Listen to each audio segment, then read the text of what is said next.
Hello student, कैसे हो बेटा। तो देखो बेटा, इससे जस्ट लास्ट वीडियो में हमने क्लीनिंग एजेंट्स के बारे में डिस्कस किया था और क्लीनिंग एजेंट्स में भी हमने सोप के बारे में डिस्कस कर लिया। आज के इस वीडियो लेक्चर में हम सिंथेटिक डिटर्जेंट्स अर्थात डिटर्जेंट्स के बारे में डिस्कस करेंगे। आप वीडियो को लास्ट तक ज़रूर देखें बेटा, क्योंकि आपको मैं डिटर्जेंट और इसके अंदर इसके मिसेल फॉर्मेशन के बारे में डिस्कस करूँगा। तो देखिएगा, सबसे फर्स्ट हम डिस्कस कर रहे हैं डिटर्जेंट्स। तो हमने इसे जस्ट लास्ट वीडियो में डिस्कस किया था। सोप क्या होते हैं? सोप होते हैं sodium potassium salt of long chain fatty acid. वैसे ही आपके डिटर्जेंट जो होते हैं बेटा, वो भी sodium salt of benzene sulphonic acid या सल्फोनेट्स होते हैं। तो सबसे पहले तो इसकी डेफिनेशन क्या होगी? तो अगर हम डिटर्जेंट की डेफिनेशन की बात करें तो डिटर्जेंट हो गए बेटा sodium salt of long chain sodium salt of long chain sulphonates या फिर बेंजीन सल्फोनिक एसिड्स होते हैं। तो ध्यान दे बेटा, अगर मैं बात करूं कि डिटर्जेंट्स क्या होते हैं, तो डिटर्जेंट्स होते हैं sodium salt of long chain sulphonate अर्थात बेंजीन सल्फोनिक एसिड, अर्थात ये पोर्शन होगा उनमें बेंजीन सल्फोनिक एसिड। और जब यहाँ पर सोडियम होगा तो ये बन जाएंगे सोडियम के सॉल्ट, और वो भी लॉन्ग चेन वाले। जहाँ पर यहाँ पर कोई आर ग्रुप होगा, ये आर ग्रुप ही क्या है? लॉन्ग चेन का पार्ट होगा। तो ध्यान दें, सोडियम होते हैं मतलब डिटर्जेंट तो होते हैं sodium salt of long chain sulphonates, जबकि सोप होते हैं sodium potassium salt of long chain आपके फैटी एसिड्स।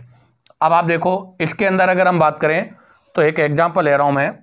तो मैंने एक एग्जांपल लिया है C12H35 C6H4 SO3 Na plus और माइनस। ये आपका, तो देखो क्या हो गया? सोडियम सल्फोनेट और ये होगी लॉन्ग चेन। तो देखो इसको तो हम क्या बोलेंगे? Long chain. ये क्या हो गया आपका? बेंजीन सल्फोनेट्स, तो इसको हम सल्फोनेट्स बोल देंगे। तो ये आपका कौन सा पार्ट हो गया बेटा? सल्फोनेट्स का पार्ट हो गया। और इसी को हम क्या बोल रहे हैं बेटा? डिटर्जेंट बोल रहे हैं। क्या नाम है इसका? तो इसका नाम है, तो देखो अगर मैं इसकी स्ट्रक्चर ड्रॉ करूं C6H4, तो 6H4 का मतलब हो जाएगा ऐसे रिंग, ये रिंग हो गई। इसके यहाँ पर हो जाएगा SO3 Na अर्थात सोडियम सल्फोनेट। और C6H4 में इसकी पैरा पोजीशन पे, इसके आगे पैरा भी लगा देता हूँ मैं, तो इसकी जो पैरा पोजीशन है इस पर हम यहाँ पर क्या करेंगे? C12H35 को ऐड कर देंगे। तो इसका नाम हो जाएगा देखो Na के लिए सबसे पहले लिखेंगे सोडियम। क्या लिखेंगे बेटा? सोडियम। उसके बाद में देखो इसकी पैरा पोजीशन पर है इसलिए से पैरा, और कितने कार्बन है? 12 कार्बन के लिए क्या लिखेंगे? डूडेक। तो यहाँ लिखा जाएगा डूडेकिल, ठीक है। और इस पूरे पोर्शन को हम क्या बोलेंगे? Benzene sulphonate. तो सोडियम पैरा डूडेकिल बेंजीन सल्फोनेट, ये इसका एग्जाम्पल होगा। और ऐसे जो पार्ट होते हैं उन्हें हम क्या बोलते हैं बेटा? डिटर्जेंट्स बोलते हैं। तो ध्यान दें, सोप और डिटर्जेंट के अंदर अगर हम डेफिनेशन की बात करें तो सोप की डेफिनेशन में sodium potassium salt of fatty acids होगा, जबकि अगर हम डिटर्जेंट की बात करें तो डिटर्जेंट में बेटा sodium salt of benzene sulphonic acid होगा। अब आप यहां से इसका स्क्रीनशॉट लीजिएगा। अब हम यहां से स्ट्रक्चर ऑफ डिटर्जेंट्स के बारे में डिस्कस करेंगे। तो देखिएगा बेटा, अब हम डिस्कस करेंगे यहां से स्ट्रक्चर ऑफ डिटर्जेंट। अभी हमने डेफिनेशन और एक एग्जांपल के बारे में डिस्कस किया था। अब हम डिस्कस करेंगे बेटा स्ट्रक्चर ऑफ डिटर्जेंट। तो जैसे अभी हमने जो एग्जांपल लिया है, अगर उसी एग्जांपल को मैं एक्सप्लेन करूं तो C12H35 C6H14S, और ये होता है आपका डिटर्जेंट। अब आप देखो बेटा, इसका ये वाला पोर्शन क्या है? पोलर पोर्शन है। जबकि ये वाला पोर्शन इसका क्या है, नॉन पोलर पोर्शन है। जो नॉन पोलर पोर्शन है इसको हम टेल बोलते हैं, और जो इसका पोलर पार्ट होता है उसको हम हेड बोलते हैं। Non polar tail, polar head.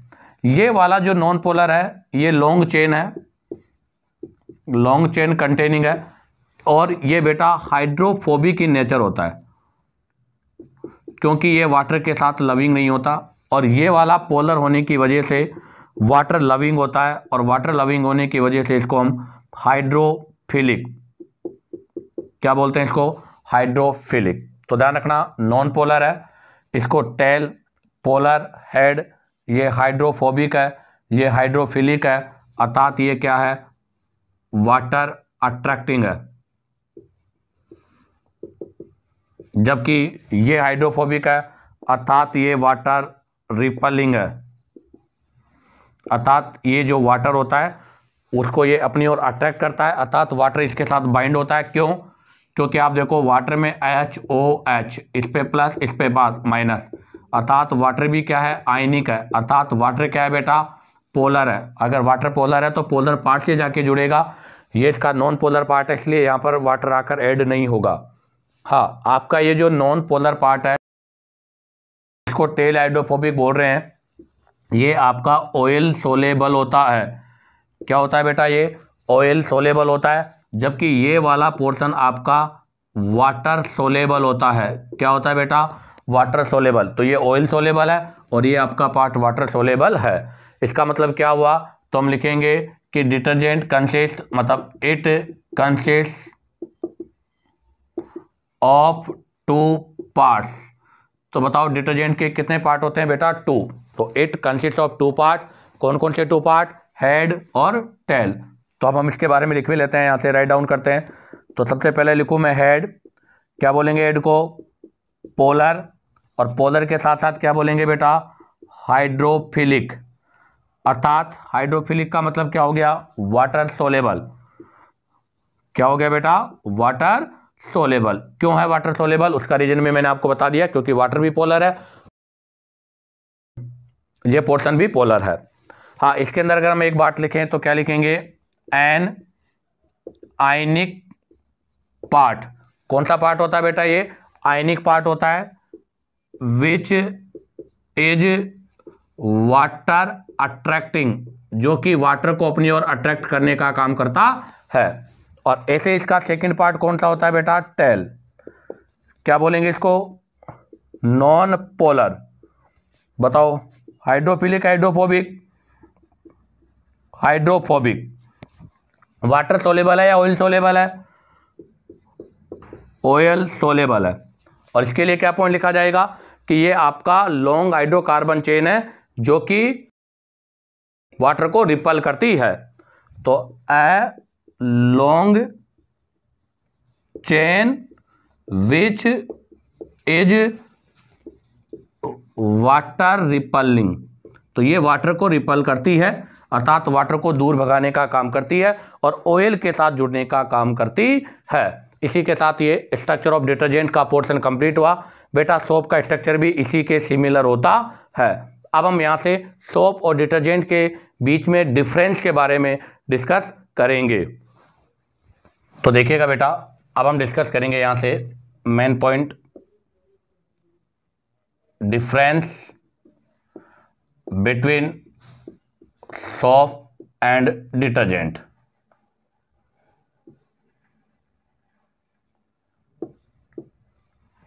तो अब हम सोप और डिटर्जेंट के डिफरेंस के बारे में बात करेंगे बेटा, क्योंकि हमने लास्ट वीडियो में सोप के बारे में डिस्कस किया था और अभी मैंने डिटर्जेंट्स के बारे में आपको डिस्कस किया है। तो अब हम डिस्कस करने जा रहे हैं कि सोप और डिटर्जेंट्स में डिफरेंस क्या है। तो एक तरफ तो हम लिख रहे हैं सोप और एक तरफ हम लिखेंगे डिटर्जेंट्स। तो हमें सबसे पहले तो इनकी डेफिनेशन के बारे में पता होना चाहिए। तो सबसे पहला जो डिफरेंस है वो है बेटा इनकी डेफिनेशन। तो देखो सोप क्या होता है, सोप होता है sodium salt of long chain fatty acid. तो बताओ इसकी डेफिनेशन तो क्या थी, तो यहाँ पर तो होता है बेटा sodium salt of long chain fatty acids, अर्थात ये तो फैटी एसिड की लॉन्ग चेन होती है। और केवल सोडियम सोल्ट एंड पोटेशियम दोनों हो सकता है।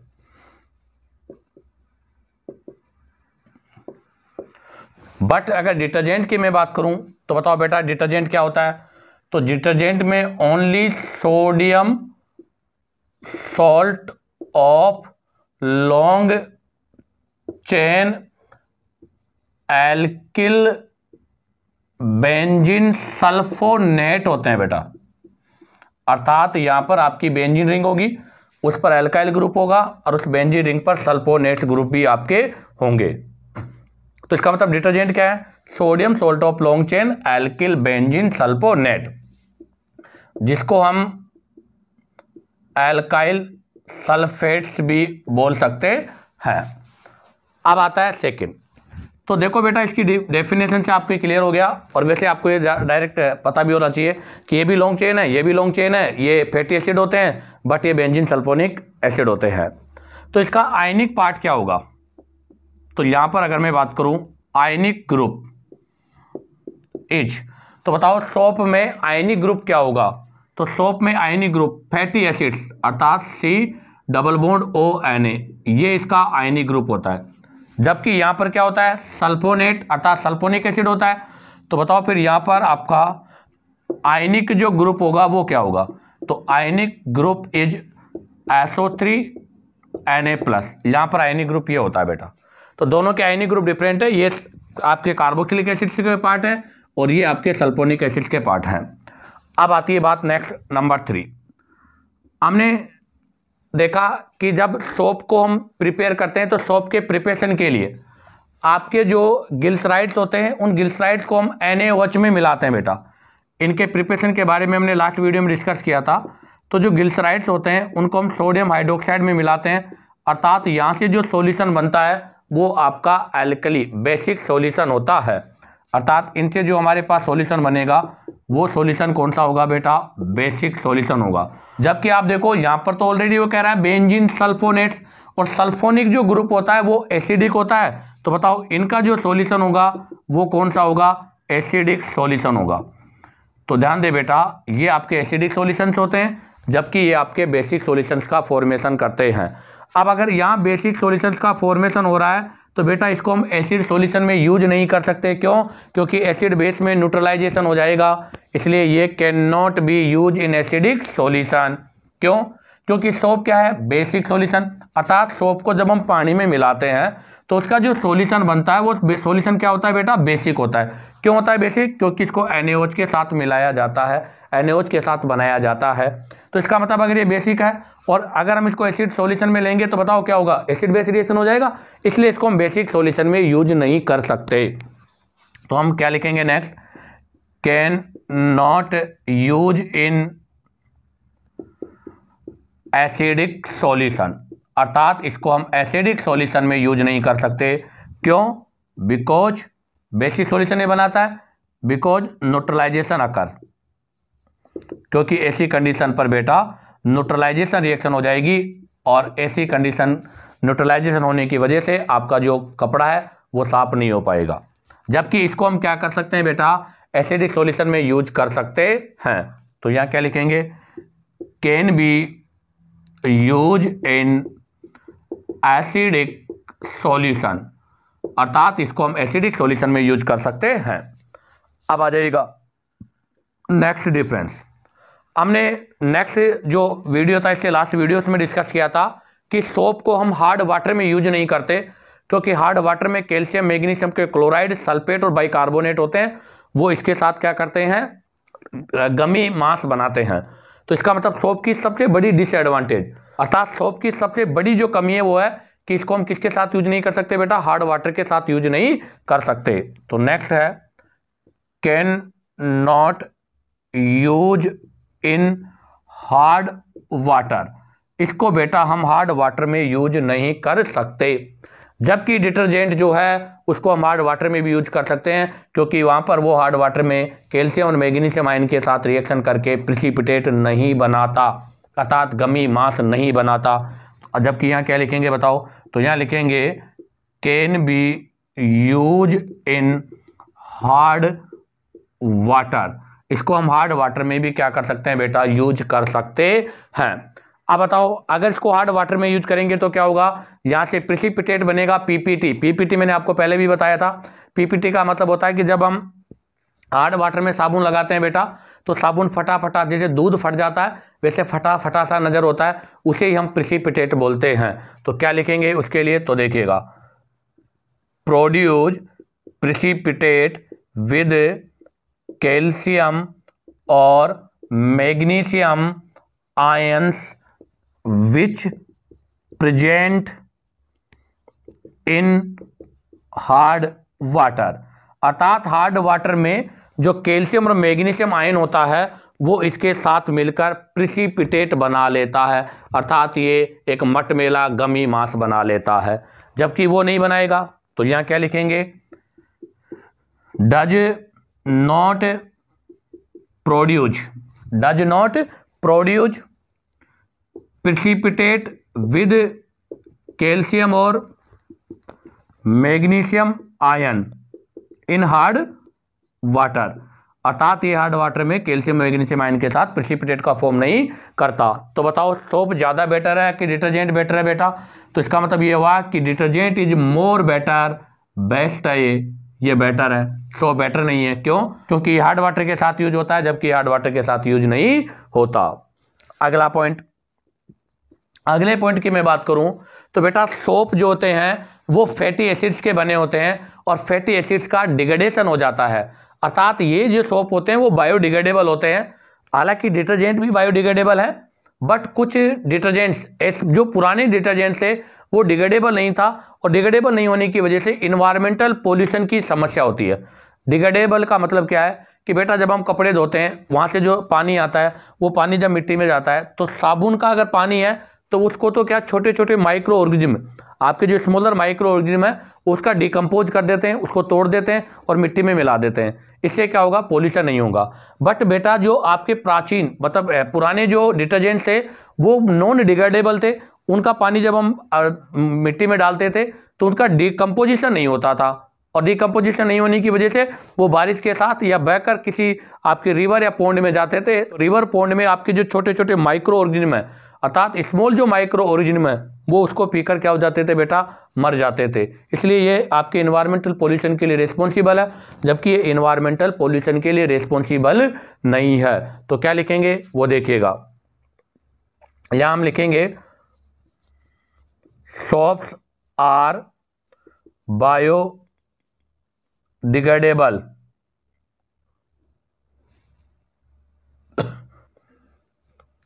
that do not produce any pollution problems, जो कि कोई भी पॉल्यूशन प्रॉब्लम्स को प्रोड्यूस नहीं करता। क्यों? क्योंकि इनका डिग्रेडेबल हो जाता है। डिग्रेडेबल का मतलब होता है बेटा डिकम्पोज या डिकम्पोजिशन बाय माइक्रो ऑर्गेनिज्म, अर्थात जो माइक्रो ऑर्गेनिज्म होते हैं वो इसको तोड़ देते हैं और मिट्टी में मिला देते हैं। जबकि डिटर्जेंट्स में अगर मैं बात करूं तो सम डिटर्जेंट्स ऐसे हैं बेटा जिनका डिग्रेडेबल नहीं होता और वो इन्वायरमेंटल पोल्यूशन के लिए रिस्पॉन्सिबल होते हैं। तो यहां क्या लिखा जाएगा, some detergents are non biodegradable which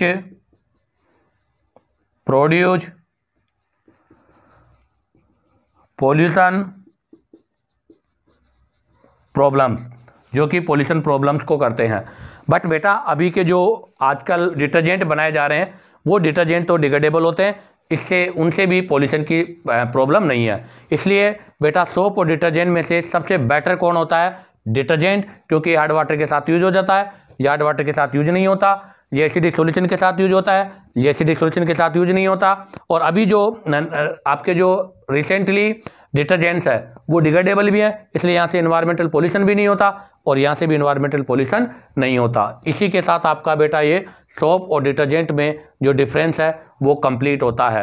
अब हम यहाँ से क्लासिफिकेशन ऑफ डिटर्जेंट्स के बारे में डिस्कस करेंगे। तो देखिएगा बेटा, अब हम डिस्कस करेंगे यहाँ से classification of detergent. Classification of detergents कि डिटर्जेंट्स का क्लासिफिकेशन क्या होता है। तो बेटा हम डिटर्जेंट को जनरली 2 पार्ट्स में डिवाइड करते हैं। एक तो हो गया आपका आयनिक डिटर्जेंट्स, एक तो हो गया आयनिक डिटर्जेंट्स और एक हो गया बेटा आपका नॉन आयनिक डिटर्जेंट्स। किसको बोलते हैं आयनिक? वो जिसको हम प्लस माइनस में डिसोसिएट करके वो आयनिक डिटर्जेंट्स होते हैं, और जिनको हम प्लस माइनस में डिसोसिएट नहीं कर सकते बेटा उनको हम नॉन आयनिक डिटर्जेंट्स बोलते हैं। आपके आयनिक डिटर्जेंट्स जो होते हैं बेटा उनको फर्दर हम 2 पार्ट्स में क्लासीफाई करते हैं। एक हो जाएगा आपका एनायनिक डिटर्जेंट्स और एक हो जाएगा बेटा आपका कैटायनिक डिटर्जेंट्स। अर्थात जिनके अंदर क्लीनिंग एक्शन में एनाइन पार्ट यूज होता है उनको एनायनिक डिटर्जेंट्स बोलते हैं, और जिनके अंदर कैटाइन यूज होता है उनको हम कैटायनिक डिटर्जेंट्स बोलते हैं। अब हम यहाँ से सबसे फर्स्ट डिस्कस करेंगे एनायनिक के बारे में। एनायनिक डिटर्जेंट्स क्या होता है, किसके बारे में डिस्कस करेंगे बेटा? एनायनिक डिटर्जेंट्स के बारे में। तो अभी हमने कहा था कि एनायनिक डिटर्जेंट्स अर्थात डिटर्जेंट्स क्या है? डिटर्जेंट्स आपके लॉन्ग चेन सल्फोनेट अर्थात long chain alkyl benzene sulphonic acid होते हैं। तो यहाँ से हम क्या लिखेंगे? सबसे पहले तो देखो, तो हमें पता है ये भी वही क्या होंगे, सोडियम सॉल्ट। तो डेफिनेशन हो जाएगी sodium salt of sulphonated long chain alcohol और हाइड्रोकार्बन, अर्थात हाइड्रोकार्बन जो हाइड्रोजन और कार्बन से बने होते हैं वो, और आपका जो अल्कोहल है उनके अंदर एक लॉन्ग चेन जो सल्फोनेटेड होती है। अर्थात हम इनको बनाते कैसे हैं वो देखो, तो हम लिखेंगे alkyl hydrocarbon sulphonates formed by, अर्थात ये जो आपने लिखा ना sodium salt of sulphonated long chain, तो ये लॉन्ग चेन कैसे बनाएंगे? तो इसको बनाने के लिए हम सबसे पहले लिखेंगे लॉन्ग चेन अल्कोहल ले लीजिएगा आप, मतलब वो अल्कोहल जिसमें बहुत ज़्यादा कार्बन हो, उसको हम ट्रीट करेंगे कंसर्टेड H2SO4 के साथ बेस एसिडिक मीडियम। अब ये जो एसिड बनेगा इसको न्यूट्रलाइज करेंगे, न्यूट्रलाइज बाय एल्कली, एल्कली से इसको न्यूट्रलाइज कर देंगे। जैसे ही एल्कली से न्यूट्रलाइज होगा आपके पास एनायनिक डिटर्जेंट का फॉर्मेशन हो जाएगा बेटा। तो यहाँ से इस प्रकार से हम एनायनिक डिटर्जेंट बनाते हैं। अब आती है बात इसके एग्जाम्पल, सबसे मेन यही है एग्जाम में पूछते हैं इनके एग्जाम्पल्स, या फिर हमें ये ध्यान रखना कि एनायनिक डिटर्जेंट्स वो होते हैं जिनमें लॉन्ग चेन अल्कोहल या हाइड्रोकार्बन होता है।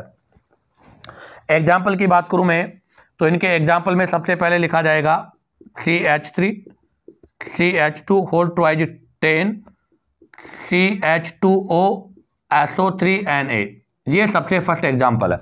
अब आप जरा देखिएगा इसके अंदर ये जो चेन है ये वाली CH3 CH2 whole twice 10O, ये यहाँ पर अल्कोहल से ऑब्टेन हो रही है, क्योंकि हमने लिखा भी है लॉन्ग चेन अल्कोहल, तो ये लॉन्ग चेन अल्कोहल है। इसका नाम क्या है? तो इसका नाम है सोडियम लोरिल सल्फेट। क्या नाम है बेटा इसका? Sodium lauryl sulphate. क्यों बोला सल्फेट? क्योंकि SO3 और O 4O हो गए, 4O को हम सल्फेट बोलते हैं। सेकेंड एग्जाम्पल जो भी ने स्टार्टिंग में डिस्कस भी किया था, क्या एग्जाम्पल था बताओ? तो C12H35 C6H4 SO3Na plus minus. क्या नाम था इसका? तो इसका नाम हो जाएगा बेटा सोडियम, ये पेरा पर है, पेरा कितने कार्बन है? 12 को क्या बोलते हैं? डूडेकिल, और इसके लिए क्या लग जाएगा? बेंजीन सल्फोनेट्स, ये इसका नाम हो जाएगा। तो ये दो एग्जाम्पल है जो एनायनिक डिटर्जेंट्स है, और इनके अंदर हमेशा इनकी क्लीनिंग एक्शन में इनका एनायनिक पार्ट यूज होता है, इसलिए इनको हम एनायनिक डिटर्जेंट्स बोलते हैं। तो क्या लिखूंगा वो भी सुने। Point, anionic part of molecule is involving in cleaning action, अर्थात इनके क्लीनिंग एक्शन में एनायनिक पार्ट इन्वॉल्व होता है, इसलिए इनको हम क्या बोलते हैं, एनायनिक डिटर्जेंट्स बोलते हैं। अर्थात जब हम कपड़े को साफ करते हैं, धोते हैं, तो उनके अंदर कपड़े के साथ बाइंड होने का पोर्शन इनका नेगेटिव वाला है, इसलिए इनको हम एनायनिक डिटर्जेंट बोलेंगे। और इनको हम यूज कहाँ करते हैं, तो अगर मैं इनके यूज की बात करूँ तो ये आपके यूज होते हैं बेटा, एक तो टूथपेस्ट में और एक आपके हाउस होल्ड पर्पज में। तो इनका आप यूज लिखेंगे, तो use as toothpaste and household purpose. तो इसको हाउस होल्ड पर्पज और टूथपेस्ट के लिए हम यूज करते हैं। अब आप चाहो तो इसका स्क्रीनशॉट ले लीजिएगा। अब हम यहाँ से बी कैटायनिक और नॉन आयनिक के बारे में डिस्कस करेंगे। तो देखिएगा बेटा, अब हम डिस्कस करेंगे इसका बी पोर्शन, कैटायनिक डिटर्जेंट। किसके बारे में डिस्कस करेंगे बेटा, कैटायनिक डिटर्जेंट। क्या होता है कैटायनिक डिटर्जेंट, तो बेटा कैटायनिक डिटर्जेंट्स वो होते हैं जिनके अंदर पॉजिटिव चार्ज क्लीनिंग एक्शन में यूज होता है, और इनके अंदर सबसे कॉमन एग्जांपल, तो इसके अंदर हमें एग्जांपल याद होना चाहिए, तो इसमें एग्जांपल है cetyl trimethyl ammonium bromide. तो हम लिखेंगे यहाँ पर, तो ये होते हैं quaternary ammonium salt of amine. ध्यान रखना, quarterly ammonium salt of amine, amine का क्वार्टरली अमोनियम सॉल्ट किसके साथ, with acetate chloride and bromide, इन सबके साथ इसका कॉम्बिनेशन होता है। और इन पर जो पॉजिटिव चार्ज होगा इनमें, तो पॉजिटिव चार्ज ऑन नाइट्रोजन, इनमें जो पॉजिटिव चार्ज होता है वो नाइट्रोजन पर होता है, और क्लीनिंग एक्शन में भी पॉजिटिव चार्ज इंक्लूड होता है। एग्जाम्पल, तो इसका सबसे कॉमन एग्जाम्पल है सिटिल ट्राईमिथाइल अमोनियम ब्रोमाइड, ये इसका एग्जाम्पल है। क्या होता है इसका फॉर्मूला, तो इसका फॉर्मूला होगा बेटा CH3 CH2 नाइट्रोजन या मिथाइल या मिथाइल या मिथाइल, और इसके बाहर यहाँ पर क्या होगा बेटा Br माइनस और ये प्लस। तो इसका ये पार्ट जो प्लस वाला है ये कैटायनिक पार्ट है, और ये क्लीनिंग एजेंट्स में यूज होता है, इसलिए इसको हम क्या बोलते हैं, कैटायनिक डिटर्जेंट। अब आती है बात इसका यूज, बताओ कहाँ यूज करेंगे इसको। तो जैसे अभी हमने एनायनिक के यूज पढ़ा टूथपेस्ट और आपके हाउस होल्ड में, ऐसे ही आपके हेयर कंडीशनर में यूज होते हैं।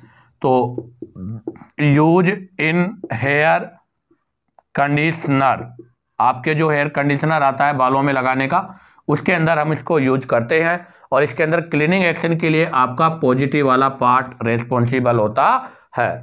अब आता है बेटा सी में हम बात करेंगे नॉन आयनिक डिटर्जेंट्स।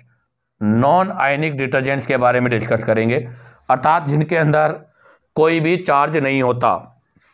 तो क्या लिखेंगे, डू नॉट